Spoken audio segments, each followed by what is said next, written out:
یہ جو قربانی کا مسئلہ ہے، اس کے بارے میں ایک زمانے میں تو بہت منکرین حدیث کی طرف سے اس کے خلاف بڑی جو ہے ایک مہم چلی تھی کہ ختم کیا جائے اس کو. یہ خام خواہ جو ہے خرچ ہوتا ہے بہت بڑا اور ضائع ہوتا ہے گوشت. اتنے بڑے پیمانے پر گوشت ہوتا ہے، کھایا نہیں جاتا.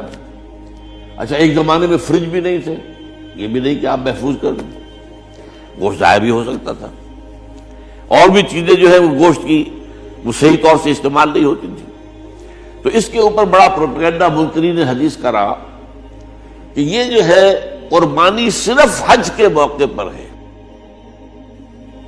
میں اس کی نفی کے لیے آج آپ کو بتا رہا ہوں کہ سورہ حج کے اندر جو 2 رکوع ہیں، ایک چوتھا ایک پانچواں، چوتھے رکوع میں بھی قربانی کا ذکر ہے، پانچویں میں بھی قربانی کا ذکر ہے. یہ ایک دم جو ہے ایک جگہ پر جو 2 طرح کی قربانیوں کا ذکر ہو رہا ہے، یہ کیوں ہو رہا ہے؟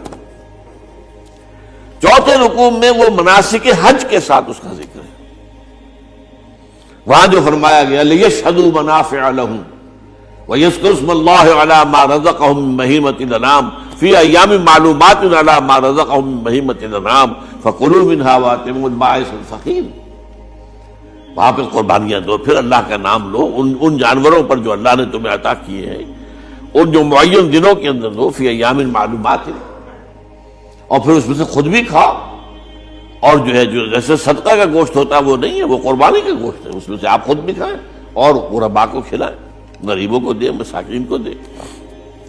تو پورا حکم آ چکا ہے چوتھے رکوع کے اندر. پانچواں رکوع پورا کا پورا جو ہے وہ عید الاضحیٰ پر ہے میرے نزدیک. یہی حکمت صوم کے بارے میں ہے کہ وہاں جب ایک حکم تکرار کر کے آیا کہ پہلے فرما دیا گیا فَمَنْ كَانَ مِنْكُمْ مَرِيضًا أَوْ عَلَىٰ سَفَرٍ فَعِدَّةٌ مِّنْ أَيَّامٍ أُخَرَ، اگر بیمار ہو کوئی اور یہ یا کہ سفر پر ہو تو وہ تعداد دوسرے دنوں میں پوری کرے. پھر کیا وجہ دوبارہ آ رہا ہے؟ شہر رمضان الذی انزل فیہ القرآن ھدی للناس وبینات من الھدی والفرقان فمن شہد منکم الشہر فلیصمہ ومن کان مریضا او علی سفر فعدۃ من ایام اخر. کیوں؟ یہ تو ادبی اعتبار سے یہ کلام کا عیب شمار ہوتا، تکرار بلا کسی سبب کے نہیں، سبب کے بغیر نہیں. وہاں کیا تھا؟ وہاں ان 2 رعایتوں کے ساتھ تیسری بھی شامل تھی کہ اگر صحیح ہو اور مقیم ہو پھر بھی روزہ نہ رکھو تو ایک مسکین کو کھانا کھلا دو. یہ رعایت ختم ہوئی ہے رمضان کے روزے کے ساتھ. اب رکھنا پڑے گا روزہ، اور اگر بیمار ہو یا سفر پر ہو تو ٹھیک ہے، دوسرے دنوں میں پورا کرو، پورا کرنا لازم ہے.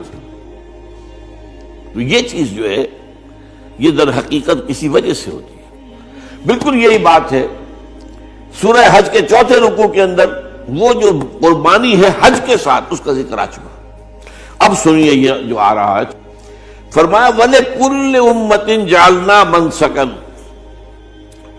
ہر امت پر ہم نے ایک جو ہے قربانی کا معاملہ نازل وہ جو ہے فرض کیا ہے.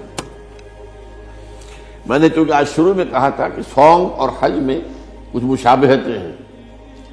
دیکھیے صوم کا حکم بھی آیا تھا تو کس طور سے آیا تھا؟ یا ایھا الذین آمنوا کتب علیکم الصیام کما کتب علی الذین من قبلکم لعلکم تتقون. اہل ایمان تم پر روزہ رکھنا فرض کیا گیا جیسے کہ فرض کیا گیا تھا ان پر جو تم سے پہلے تھے. یہاں پر اسی حوالے سے بات ہو رہی ہے کہ اے مسلمانوں یہ قربانی صرف تم پر فرض نہیں کی جا رہی، یہ تو ہر امت پر، ہر نبی ہر رسول کی امت. وَلِكُلِّ أُمَّةٍ جَعَلْنَا مَنْسَكًا لِيَذْكُرُوا اسْمَ اللَّهِ عَلَيْهَا، تاکہ وہ نام لیں اللہ کا، عَلَىٰ مَا رَزَقَهُم مِّن بَهِیمَةِ الْأَنْعَامِ، جو کچھ اللہ تعالیٰ نے انہیں رزق دیا ہے. یہ چوپائے جو ہیں حیوانات قسم کے، ان پر اللہ کا نام لے کر چھری پھیری جائے، اللہ کے نام سے ان کو ذبح کیا جائے. فَإِلَٰهُكُمْ إِلَٰهٌ وَاحِدٌ فَلَهُ أَسْلِمُوا.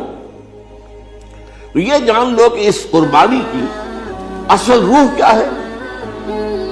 وہ یہ ہے کہ اللہ تمہارا ایک الہ ہے، اسی کے سامنے تمہیں سر جھکانا ہے. یہ روح تقویٰ اگر نہیں ہوگی تو یہ قربانی بے معنی ہو جائے گی. نماز و روزہ و قربانی و حج یہ سب باقی ہیں، تو باقی نہیں ہے.